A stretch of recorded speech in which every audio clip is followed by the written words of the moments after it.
እሺ አሁኑኑ አስገባልሃለሁ። ይቅርታ ስራ በዝቶብኝ ስለነበር ነው ቶሎ ያልመጣሁት። ምን ልታዘዝ? እንዳንቺ አይነት ፈካ ነጣ ያለ ማኪያቶ አምጪልኝ። እሺ አሁን አመጣለሁ። ስሚኝ ታዲያ ደራሽን ስኳር እንዳይኖረው፣ አንቺ ከነካሽው ጣዕሙ ስለሚጨምር ሌላ ስኳር አስፈልገው።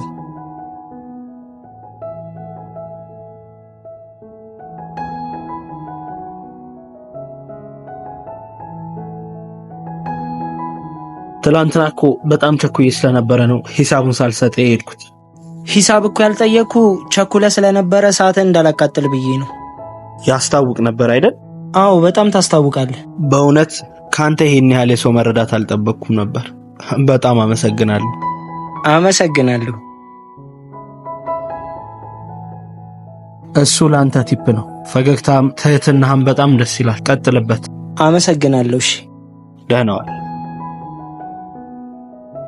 አተባሪው ጻብ ነው እንደምፈልገው ከኔ ጋር ሚኒሼ ይገባል ያልሽ አተባቢ ምሳ ቀርበው ያልኩ አንዴ ና ብለው የምሳው ይነሳበት።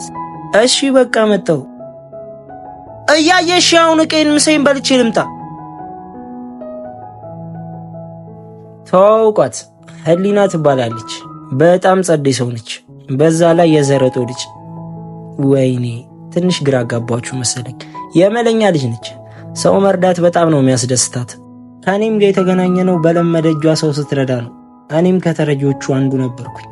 የዛሬን አያድርገውና እኔም ጎዳና ላይ በነበርኩበት ሰዓት ማለት ነው። ምን ነው ጎዳና ስላስደነገጥኳችሁ አይደል? አይዟችሁ አሁንም አድሜ ለህሉ ታሪክ ሆኗል። ስንገናኝ ትንሽ መላ ሰታኝ ይህን ሊስትሮ አስጀመረች። እኔም አላሳፈርኳትም። በት ብዬ ይቺን ሊስትሮ ለማሳደግ እየጣርኩ። ህሉ ማለት ልክ እንደ እህቴ ነች።